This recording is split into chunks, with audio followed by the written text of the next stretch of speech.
Coming up on Tech News Today, the U.S. cracks down on the 3D printed gun, Amazon building a phone with a 3D screen, and Google scraps the physical wallet card. All that and more coming up.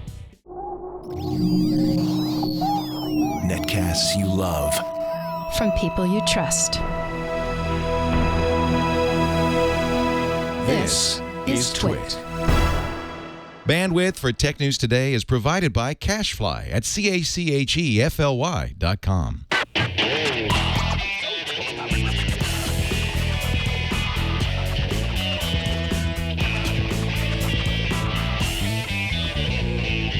This is Tech News Today for Friday, May 10th, 2013. Tech News Today is brought to you by Squarespace, the all-in-one platform that makes it fast and easy to create a professional website, blog, portfolio, or online store.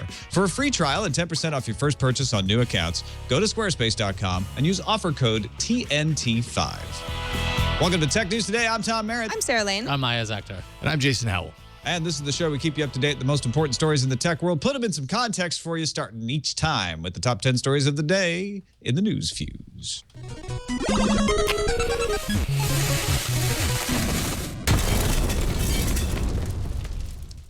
Nokia took to its Nokia Conversations blog today to make the Lumia 928 for Verizon in the United States official. It sports a 4.5-inch OLED screen, 8.7 megapixel sensor, optical image stabilization, 3 high-amplitude audio mics, NFC, 32 gigs of storage, and, of course, LTE. The Windows Phone will go on sale May 16th for $99 on contract after a $50 rebate. Microsoft Windows 8 users will likely get iTunes Store access. Yay! But not anytime soon. This is according to a recent interview that Tammy Reller, who's Chief Financial Officer of Microsoft's Windows division, gave to CNN Money. She said that by the holiday season, Microsoft will support the most popular apps in Apple's App Store in its own App Store. Microsoft now has more than 60,000 apps available. Users have downloaded about 250 million of them. Just don't hold your breath for Apple's iTunes, Reller said. According to All Things D, Google will revamp Google Wallet at Google I.O. next week. However, plans for that rumored physical credit card have been nixed. The Google Wallet service is expected to feature updated offers, loyalty points programs, and rewards with more merchants. This would make Wallet have some of the same features as Apple's Passbook.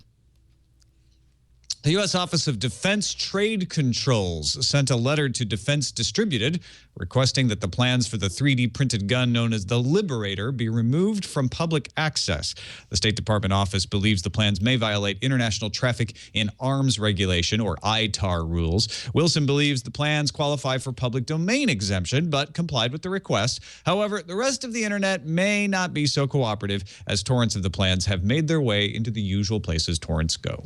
YouTube has announced it will offer a pilot program for a small group of partners to offer a subscription service that starts at 99 cents per month. The program will expand from there, says YouTube. The company also said it's been building out this partner program since way back in 2007, and that the over 1 million channels generating cash on YouTube, one of the most frequent requests has always been more flexibility in monetizing and distributing content, which is what the new program is about. YouTube is for the partners, says YouTube. Facebook is rolling out a non-major update to Facebook Home today, which is in line with Facebook's new every 4-week cycle.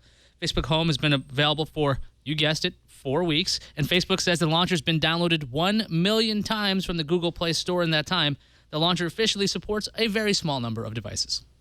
The Wall Street Journal reports Amazon is not only working on a phone, you knew that rumor already, but now the sources familiar with the rumors close to the unnamed matter say the Amazon phone may have a glasses-free 3D display and maybe eye-tracking controls and a puppy, but probably not a puppy. And in fact, maybe none of it, because the Wall Street Journal warns that this may just be a push inside Amazon for a bunch of different prototypes. The next Nexus 7 tablet may get a bunch of upgrades without having to come up from its $100.99 price tag, so says KGI Securities analyst Ming-Chi Kuo, who believes Google may unveil the upgraded tablet at its Google I.O. conference next week. Upgrades might include a faster Qualcomm processor, a 7-inch display with a narrow bezel, 5-megapixel camera, wireless charging, a body that's thinner, 7.5 millimeters to 8.5 millimeters thick, and lighter. Sound good? I thought you were going to say the Nexus 7 is going to have a body that just won't quit. Well, It'll also give you wings, Adam. The new Nexus 7 could be ready to ship in June or July. Quill also believes Google and Asus could ship 5 million units in the second half of this year. I want a battery that just won't quit. The U.S. Congress push to make unlocking a cell phone explicitly legal may lead to a greater fix of the Digital Millennium Copyright Act. The Unlocking Technology Act of 2013, sponsored by Zoe Lofgren, Thomas Massey, Anna Eshoo, and Jared Polis, not only addresses unlocking cell phones specifically, but also modifies the DMCA to make circumventing copy protection illegal only if done to facilitate the infringement of a copyright. The effect would be, for instance, you could rip your DVDs without breaking the law. According to the Wall Street Journal, ESPN has talked to at least one major wireless carrier to exclude its content from mobile data caps. One possibility is that ESPN would pay the carrier a subsidy so users don't hit those caps. Alternatively, mobile carriers could get a cut of advertising revenue. The Journal says no deals are imminent, and if a deal is reached, it could run into issues with telecom regulators.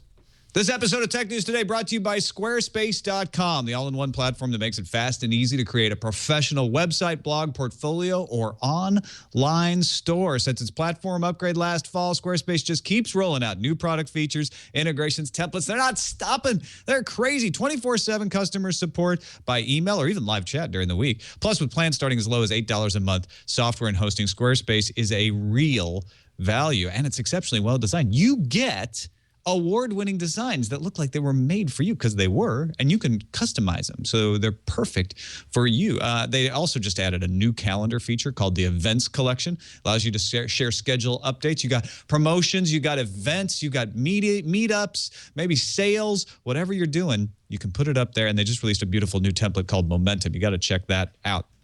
If you're saying, well, all this sounds complicated, Tom, well, it's not. Drag and drop, fast and easy to use. Their page builder tool called the Layout Engine enables you to customize pages in seconds by adding blocks of content like photos, videos, text, social media content, and immediately preview the layout as you go. Squarespace provides powerful and flexible e-commerce solution with their new store that lets you sell physical and digital goods. It's the best mobile experience because they redesign on the fly for the right screen. So whatever screen someone's looking at your site on, it looks like it was designed for that screen. Plus, they can publish to and from social media. But you don't have to take our word for it. Squarespace integrates all your website needs into one platform: domains, design, development, commerce, hosting, 24/7 customer support. For a free trial, go to squarespace.com, sign up for a free account, and you don't even have to give them a credit card or anything. Just give them an email address, start building your website. If you decide to purchase it, use the offer code TNT5 and get 10% off your first purchase on new accounts. That includes monthly and annual plans. Don't forget about free domain registrations for annual plan customer subscriptions. That's squarespace.com. Use the offer code TNT5, everything you need to create an exceptional website. And we thank Squarespace for their support of Tech News Today. Joining us now to discuss some of the stories in the news, very happy to have Eric Olander, VP of FBNC in Vietnam, back on our show. It's Vietnam's largest business TV news network in Saigon. Welcome back to the show, Eric. Great to be back. Hi, you guys.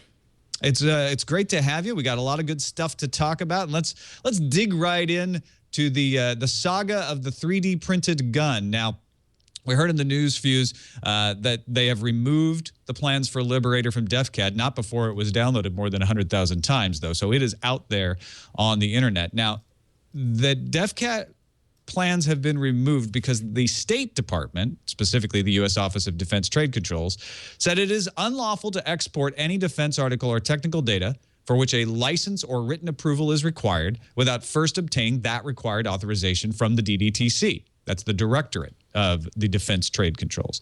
Now, Cody Wilson of Defense Distributed, who is a law student at the University of Texas, said he believes that the plans are excluded from ITAR regulations under an exemption for nonprofit public domain releases of technical files. And in fact, ITAR's 125.1a says information which is in the public domain is not subject to the controls of this subchapter, which is the licenses for the export of technical data. There's also a lot of other exceptions to the exceptions in there. It's a pretty complex regulation. But Defense Distributed says we also got a license to manufacture and sell from the BATF. That probably doesn't have any effect on ITAR, but what he's trying to show is we are trying to go through the forms here, and we will comply with whatever state says. But our biggest deal is that we want to have this conversation. Wilson says is this a workable regulatory regime? Can there be defense trade controls in the era of the internet and 3D printing? He is going through the motions on this, following the rules because he wants to show what the regulatory process will do. Eric, what do you make of this? What's your answer to his question? Well, I mean, first of all, Cody's an interesting guy, and he's an interesting guy to study because I don't agree with his politics, and I don't agree with his philosophy, but he's very, very sharp.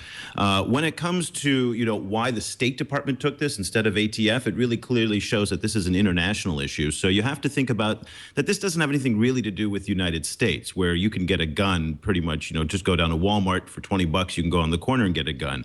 But, I can imagine that some very nervous folks in Paris and London and in Canada and other places where they do have very strict gun control and firearm regulations probably picked up the phone to John Kerry's office and said, listen, we don't want these plans floating around our societies. And so that's probably where the pressure came from and why the State Department took this.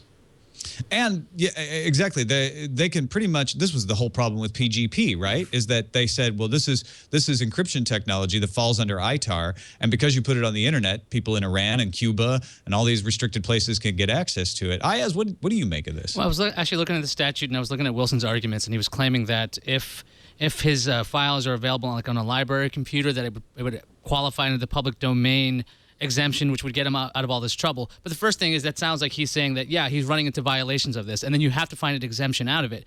But the public domain thing seems pretty exhaustive. It's saying it could be at libraries open to the public or from which the public can obtain documents. Another one that seemed like it could be easily worked around, though, through unlimited distribution at a conference, meeting, seminar, trade show, or exhibition, generally accessible to the public in the United States. So in theory, as I understand it, if he shows up at a trade conference and shows this stuff off, he could get around this law as well. Although I haven't looked at all the case law to see what this looks like. This was just a cursory reading this morning. He get around the law to show it off or to copy it and give it out? Well, he could demonstrate these files in a public conference meeting or seminar, and that would be an exemption allowing this work to be in the public domain, which should get him out of violating this law. And essentially what the Office of Defense Trade Controls is saying is that he didn't get commodity jurisdiction approved. They're not saying he doesn't have it. He's saying that you didn't apply to this. You didn't license it. And I know some folks who work in the industry that say, you know what? If you do anything like this, you apply and you get it approved, even if you think you have an exemption. That's just the way this works. And so what's happening here could be simply, it could be all these other things we're talking about. It could also just simply be a government bureaucracy saying that item should have been put through due process or due diligence or whatever they call it, and so we have to sign off on this. They very well may turn this around and say, yes, this is not a threat. It's not a problem. You have an exemption. Go about your business. You think that's possible? I don't think, could anybody really sit here and say there's no threat implications here at all? This is fine. It's not the kind of gun that's usually under control. This is a very small caliber gun in the grand scheme of things. It's not like you're going to arm the Syrian rebels with the 3D printed plans necessarily, right? What Wilson's created. Isn't this just the first step towards something? The implications are that eventually it'll be any kind of gun you want. Yeah, so the thing is, if Wilson gets in enough trouble, and then obviously you can't take this data off the internet. Once it's online, it's on there forever. But this could stop future people from trying to do similar models, because I believe Wilson's, one of his things that he said is, I want to be able to get a gun in everybody's hands by making this information free. So it might have a chilling effect in the future if something happens now. But then again, if it's on the internet, it's on the internet. And I think he's also trying to demonstrate that the laws, these are analog laws. These are not the laws that are really equipped for the digital era. And I think he's trying to prove that point as well, that the laws just are insufficient right now to deal with these kinds of issues. And I'm not sure if lawmakers or policymakers in the State Department get it. We saw during the WikiLeaks era where they said, take down WikiLeaks. As if it wasn't copied anywhere. And then they forbade everybody from actually reading it. So it's hard to tell if the government actually gets it. And it's also interesting to see what Cody Wilson's long-term objectives are. Yeah, saying remove from public access, Cody's like, we'll take it off our website, but removing from public access in the age of the internet means a whole different thing. We can't just go out on the internet and remove every single copy of the file. Obviously, that's a form letter that's being used there, but it has implications. You're right, Eric. Let's talk about the Amazon 3D phone. Yeah, Wall Street Journal's got some. They got a story out saying Amazon's working on a whole bunch of devices, and one of them is a audio-only streaming device. It uses Wi-Fi and connect to what would be a music subscription service that Amazon doesn't have right now. Wall Street Journal is also saying that Amazon's working on 2 phones, and as Tom mentioned before, one would have a 3D display, and it would track your eyes so that you wouldn't have to wear glasses. So you'll be able to see 3D images without glasses. This kind of technology is on certain laptops already, at least prototype ones. Previous reports said that Amazon's working on a set-top box, and the Journal says that Amazon has goals of releasing some of these devices in the coming months. But then it warned it had a big warning. Some or all of these devices could be shelved because of performance, financial, or other concerns. So he gave this big story and saying these things could come out, and then they might never come out. Eric, do you think any of these products will ever see the light of day? God, I hope there's not a 3D phone. I mean, do you remember back at NEB a couple years ago and all the TVs were 3D and everybody was telling us this was the next big thing? There's just no way there's going to be a 3D phone. There isn't the demand for it. The content isn't there. I think that Amazon's gotten some fantastic PR. They've got some great people inside the WSJ who seem to like them. I just hope that Amazon does a little bit better on the hardware side than they did with the Kindle, which to me just feels a little bit flimsy, and I'd like to see a higher quality product come out of them on hardware. Sarah, I'm thinking about 3D content in general seems a little bit silly when it comes to video and things, but Amazon sells all kinds of items. Do you think they could benefit from having a device that could show you, I don't know, a water bottle in 3D? Well, no. Who wants to see a water bottle in 3D? That's dumb. Anything. But I think one thing that a smartphone has going for it is that it's always going to be relatively close to you, right? Mm-hmm. One of the problems with Glass's 3D experience in a living room is that you're sitting on your couch and you kind of have to be in this one spot, because if you go too far to one side, then the 3D doesn't really work, and everyone goes, well, that's too limiting, and who wants to do that? You have to rebuild your whole living room. With a smartphone, it's kind of right in front of you. However, I don't feel like the smaller the screen, the less compelling the 3D is for me. I've said before, I think sports are really fun in 3D. That's one of the things I think 3D is great for. But I'm really not going to watch sports on my smartphone unless I have to, unless I'm in transit. For whatever reason, I can't be at home. I can't be near a larger screen. So this does not sound like something that the general populace is going to run out and buy. Tom, we've seen 3D on portable devices on the 3DS, the Evo 3D. Not exactly like burning up the charts, not something that's going on very much. But this eye tracking ability is being developed and it's being shown on laptops and things. Do you think this has a chance? Well, Samsung's got the eye tracking on the Galaxy S4, right? And it's not getting rave reviews. Some people like it, some people don't. I'll agree mostly with what Eric and Sarah have said, with the caveat that if Amazon could crack it, and this is why this is an internal story. Amazon, of course, all companies are working on all kinds of things all the time. Somebody just happened to leak something here. So who knows if Amazon's really going to come with this. But let's say, for the sake of argument, that they figure out the 3D screen so it doesn't strain your eyes and it looks good. I definitely would like that, and I bet people will make good use of it and find ways to make it work. All of the objections that I have are 3D screens just aren't there yet, and I don't expect them to get there that soon to see an Amazon 3D Kindle Torch by the end of the year. And then the thing is, the article does specifically mention Amazon's working on 2 smartphones, and this is one of them. I would assume the other one would be much more traditional. This has been rumored for a long time. I think that we're probably likely to get that set-top box in the future. An audio streaming box seems interesting in general, but I don't know why Amazon would want a device like that necessarily to be such a single-purpose device. As for the 3D phone thing, I think they probably are working on it, because why not? Like Tom said, all these companies are doing tons of prototypes all the time. Doesn't mean that this is going to see the light of day, because if it has a lousy user experience, people aren't going to buy it. Amazon wants to give you a product so you can buy products, not because it's some amazing, innovative category. All right. Another innovative category that people are trying to crack is online payments. Google Wallet is one of the competitors there, and we just heard some news about it in advance of next week's Google I.O., Sarah. Yeah, and it involves a physical credit card. What? Why would Google do this? Apparently, sources tell All Things D that the physical Google card, it looked like a regular credit card. It had a black face. It had a little rainbow W of the Google Wallet logo on it. Standard magnetic stripe. The numbers look just like a credit card. So what happened? Apparently, in prep for I.O., which was allegedly where this card would be unveiled, CEO Larry Page watched a very glitchy run-through demo and said, you know what? No, we're not ready for this. This is not ready for prime time, and killed the card launch plan at least as of next week. The news that Google Wallet head Osama Bedier, I think that's how you say his last name, was leaving the company sort of makes it sound like, for whatever reason, there is a Google credit card. It's just not ready for prime time, and it's certainly not ready for I/O. So you might want to say, well, why physical? I mean, if Google is so interested in pushing Google Wallet, you've got your NFC technology, what's the deal? Well, Google wants to know more about consumer purchases. How do they advertise to us? They find out more about us. Sometimes credit card info is just offline level data. You know, when I'm going to Whole Foods or some sort of grocery store or small retailer, Google's not necessarily getting any of that information. It'd be great for them to have that just with a physical credit card.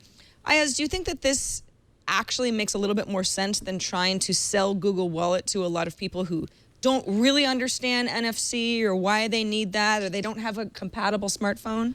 You know, when I first saw the story a long time ago that Google was going to come up with this physical credit card, I thought this was a brilliant move because you would have a greater acceptance because people understand what this is. But try to educate people about a Google Wallet app and service that you put in all your information to, and then you have to use your phone to tap to pay. That, I think, is asking a lot of the general consumer, although this could be a really good focused, smaller test because the people that are using it are very enthusiastic and will try it. Because if you're willing to pay for stuff with your phone, at least in the U.S., it means that you're kind of a little bit, I would think, a little nerdy to be doing that. I don't think this is something that my mom is going to be using right now.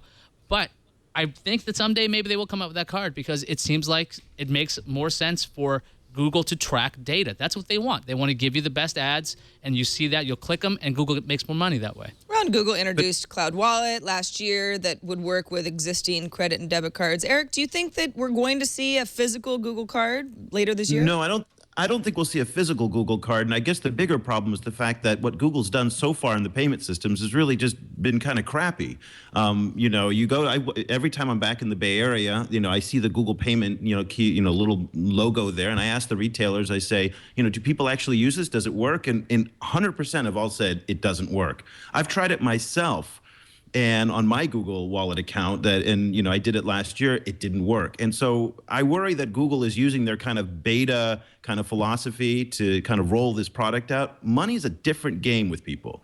When you mess with their accounts and mess with their money and it doesn't work, it adds a lot of insecurity. So I think Google's got to be a little more careful with this product launch than in a lot of the others that they do. Well, and it looks like that's what's happening, right? I think the most interesting part of this story is that Larry Page apparently killed the card after he was displeased with the demo. This is an example of Google changing. This is what Larry Page has been saying. We're going to focus, we're going to do things right, and we're going to get away from the Google that had Gmail in beta for 5 years, and we're not going to put glitchy stuff out.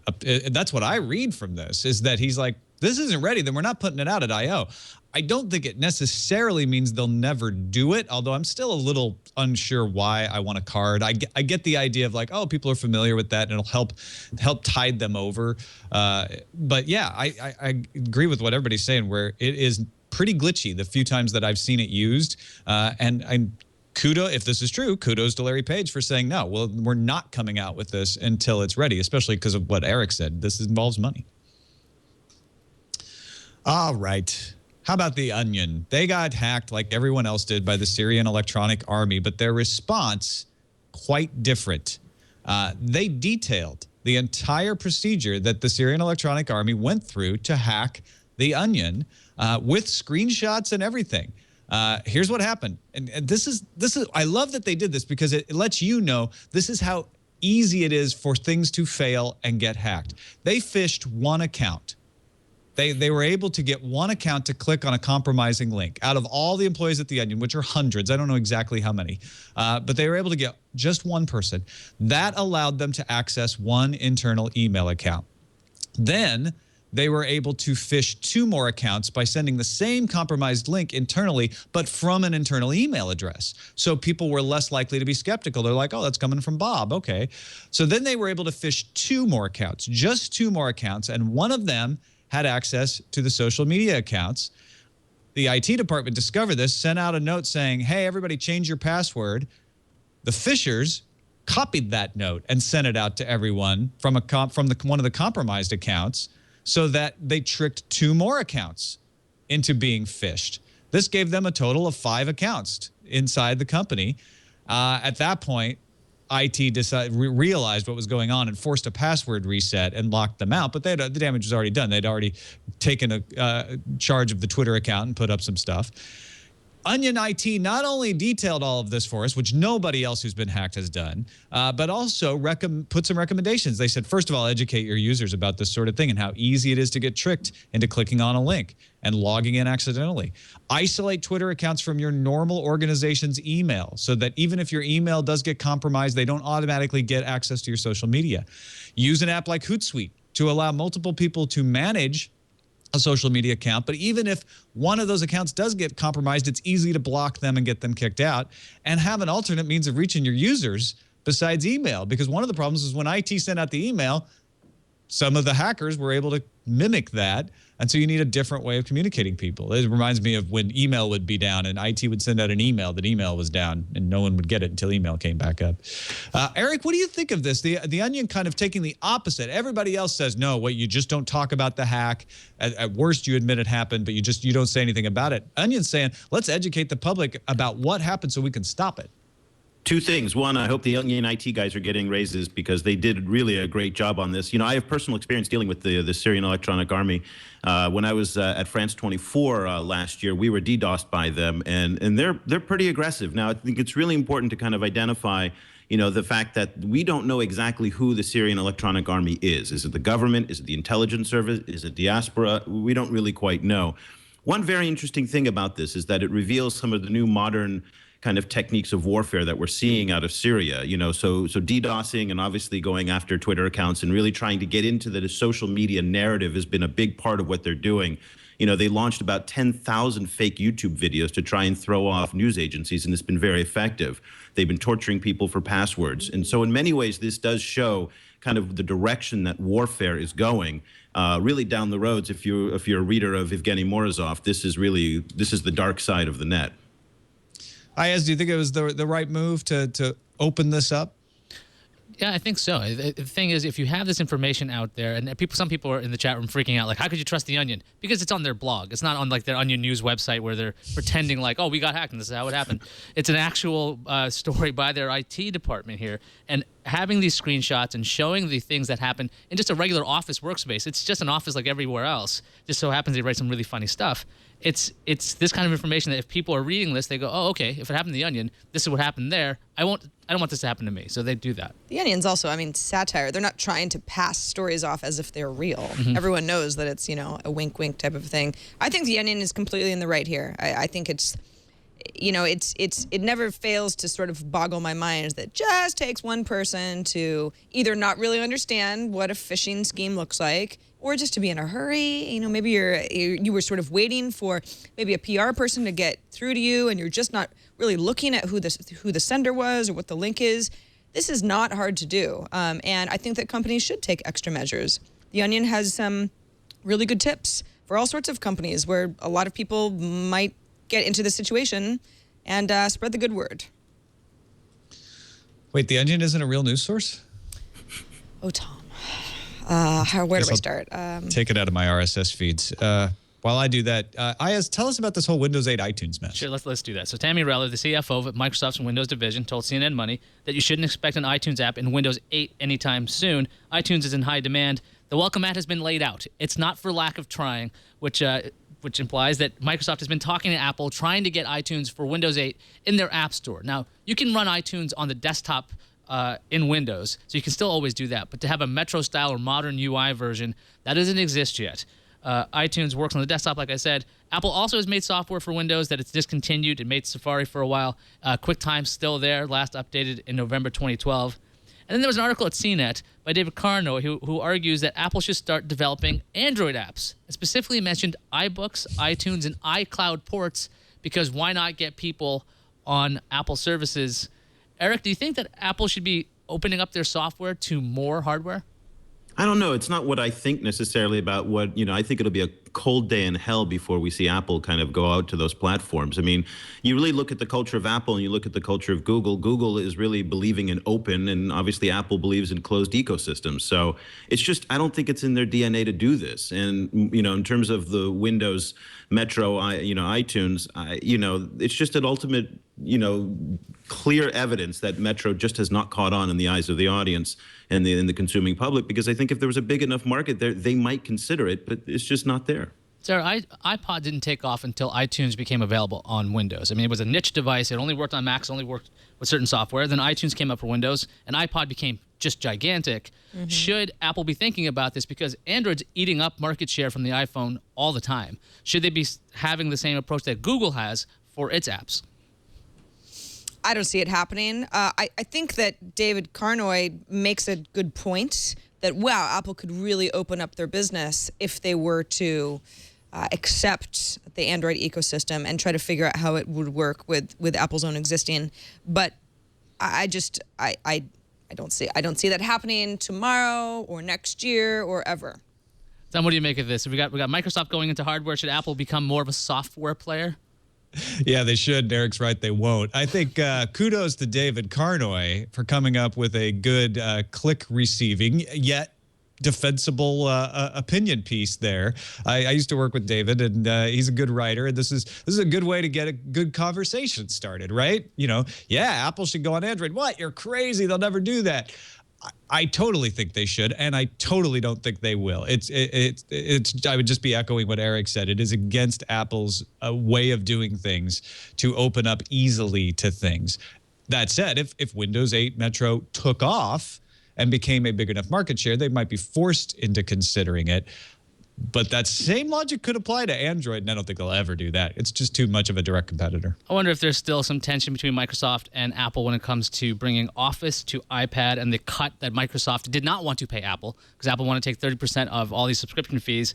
Now maybe they're just playing back and forth bargaining chips. It's like, if you want iTunes in a Metro interface, maybe you'll give us 30% when you get Office subscriptions back and forth. I could see this being constant conversations that the two companies are having, trying to get software. The thing is, we heard Bill Gates saying earlier this week that iPad users were very frustrated that they don't have Microsoft Office on the iPad. And the thing is like, yes, I'm sure you're out there, but most people just don't care. And I think that Apple realizes that their consumers are not like, if only more Windows programs would run on our iDevices, we would just be happier. People are figuring out how to live without these companies getting along very well. I think Apple would be enjoying that revenue stream, though. If they were getting 30% for doing nothing, I think they would quite enjoy it. They've been doing that for lots of other products. But Apple's sort of a company that believes on principles, flawed as they may be sometimes. They remind me a lot of the State Department's Defense Trade Controls Office in some ways. Let's finish off with Nick Bilton's New York Times story exposing the underbelly of human behavior, humans endangering you in flight. Sarah? That's correct, Tom. A new study released yesterday by two industry groups, the Airline Passenger Experience Association. Did you know that existed? Well, it does. And the Consumer Electronics Association says as many as 30% of all passengers polled said that they had accidentally left a device on during takeoff or landing. 67% said, we never do this. 4% said, I don't know, maybe. I just don't know if I've done that or not. Another segment of the study polled passengers if they turn their devices off or are they just going to airplane mode. 59% of passengers say yes, all the way off, because that's what we're told to do. 21% say airplane mode is fine. That disables the main radios of a gadget. 5% say sometimes. And then, the rest of them said, well, I don't even know. I don't even know if I have electronic devices that apply to this study.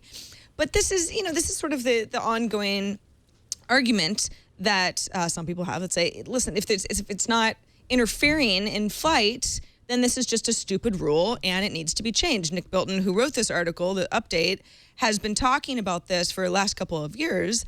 Says, this is confusing because the FAA permits passengers to use something like an electric razor or an audio recorder during all phases of flight. You never have to turn that off, even though they give off more electronic emissions than, say, a tablet. So, an iPad or, something. Wait, something I can like use that. my electric razor during takeoff and landing? Correct, Tom. There just isn't any restriction against that because they haven't found it to interfere with the the onboard computer and what the pilots have to do. But do they really find that with any other device? Well, no. And you've got Senator Claire McCaskill, she's a Democrat from Missouri, who's really, really pushing to change these FAA's rule because, again, she doesn't feel that it needs to be there. Eric, where do you stand on this highly, highly controversial issue? Well, listen, I mean, there's not a single piece of evidence, and Bilton has talked about this over the years, that supports the airline industry's contention that it does interfere. What the real reason probably people think that the airline industry wants it is that during takeoff and landing, they actually want you to try and pay attention. That's presumably the argument. But Bilton comes up and says, well, there's nothing stopping you from reading a print magazine or a print book either. So, there's really nothing here. I suspect that this was a law that was made back when Motorola had those big brick phones, and they were all freaking out over, is this going to cause cancer? Is it going to interfere with the communications? And it just hasn't been updated. And in Washington, if nothing else, there's inertia. And changing laws is really, really hard, as we can see. But I think this is a joke. Ayaz, does it worry you that so many people say, airplane mode is just fine? You think you want it turned all the way off, but you don't really know what you're talking about, FAA. It used to bug me when I'm sitting on a plane and I see somebody still listening to headphones when we're ready to take off. I'm like, wait, that guy is going to cause a problem someday. But it doesn't ever happen so far. I think Eric's right. The government's moving at a glacial pace when it comes to changing things like this because things work fine the way they do. Mm-hmm. Let's not mess with it. You only need one case where something goes wrong where people will freak out because this is not like a car crash. This is a plane. This is a lot of people, and you're, in theory.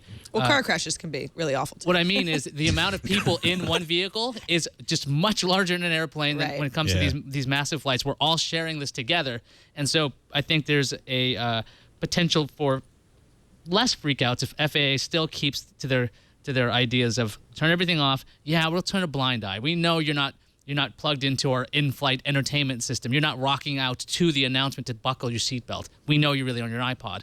But I just think that they don't want to change it just for the sake of no change. They just want to keep everything the same because people are doing whatever they want and nothing's happening. Tom, I'm going to stick up for the FAA. All here. right, let's hear it. It's bureaucratic inertia at worst. And the reason it's good to have bureaucratic inertia in the FAA is because they want to make sure when they change a regulation that they aren't changing one that endangers your life. Now, you can definitely criticize them for being over careful, but frankly, I'd rather they be a little over careful than the opposite. That'd be under careful. So I think this was probably, as Eric said, put in place when they really didn't know what the effects were going to be. And there was a lot more radiation leakage. And I don't mean radiation like nuclear radiation. I just mean like wireless transmission were broader and they were bigger out of these devices. Now that they're all locked up, the FAA really needs to be doing very strict testing to be comfortable that these aren't going to affect the plane and then approve them. And I know that the FAA has said that they are reviewing this, so hopefully that won't take too much longer. Yeah, I mean, Senator McCaskill says, I will introduce legislation if the FAA doesn't listen to me. She's very strong in her convictions that we shouldn't have to be turning off our electronic devices, or at least not all the electronic devices that we currently have to turn off. Let's move on to the randomizer. A 14-year-old has discovered that the magnets built into the iPod that allow the cover to click on can shut off your implanted defibrillator if you fall asleep with the iPad on your chest. Gianna Shen made the discovery as part of a science fair project that somehow didn't win the science fair, according to MacRumors.com. The volcano was really good, Tom. But she will be presenting her findings to 8,000 doctors at a meeting of the Heart Rhythm Society in Denver. Good enough for the Heart Rhythm Society of Denver. Not good enough for the science fair, apparently. Well, this isn't terrifying at all. Actually, it's not. It really is more like knowledge. If you know, you can be safer. If you have an right, implant, smart covers aren't the only things with magnets in them.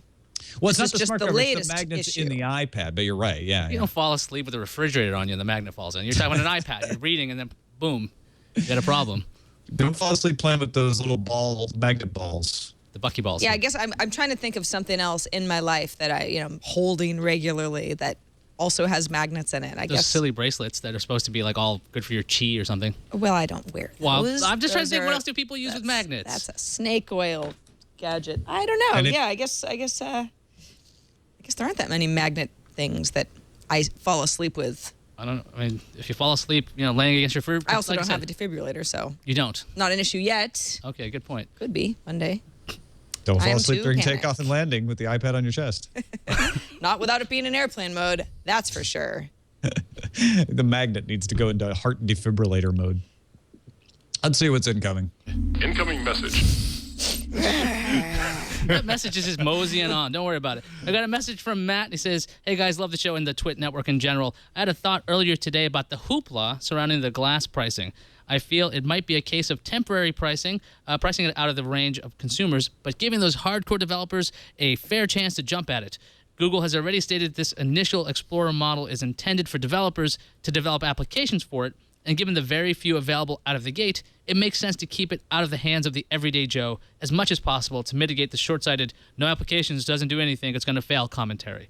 I have a feeling that this $1,500 price tag is not the true price and will come down to a more reasonable few $100 max once Google is comfortable with releasing it to the general public.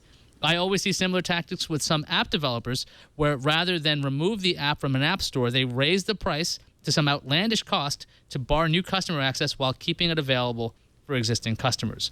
Thanks and keep up the great work. I'd never heard of that last part. That's interesting. Have you guys heard of that before? Didn't Tweetbot or one of the Twitter Raising clients, the price like that? I think a Twitter client did that in response to the limitations to the Twitter API. Interesting. Well, good stuff, Matt. Thank you for writing in, and thanks everybody for watching or listening. Eric Olander, always great to have you on the show. And are you in Vietnam right now? I'm in Vietnam right now, so Your connection held up. It was awesome. It's fantastic this time. Yeah, looked really good. Let folks know where they can find you on Twitter, where they can find your work, what you're up to these days. Yeah, well, it's not really directly related to technology, but if you're interested in international relations, we do a weekly podcast on China-Africa relations. We got a Facebook page at facebook.com/China-Africa Project. Got about 65,000 people now following that, and you can find me on Twitter as well. You can also find our subreddit, technewstoday.reddit.com. That's the place where you can let folks know what stories you would like us to cover on the show. And I say let folks know because it lets us know, but also lets the other people in the audience know. They can go and they can vote. You can do that too. Vote them up, vote them down. We look at that every day when we put together our lineup. Also, don't forget, if you liked a particular part of any show, twit.tv/best of. Any show on the Twit network, let us know, hey, I thought that part was pretty funny. This is the episode it was in, maybe the time code. That's especially helpful. And we will put that in our best of episode at the end of the year. You can find us on the web, twit.tv/TNT. You can email us, TNT@twit.tv, and you can give us a call, leave us a voicemail, 260-TNT-SHOW. We'll be back on Monday with Sharif Sark. See you then.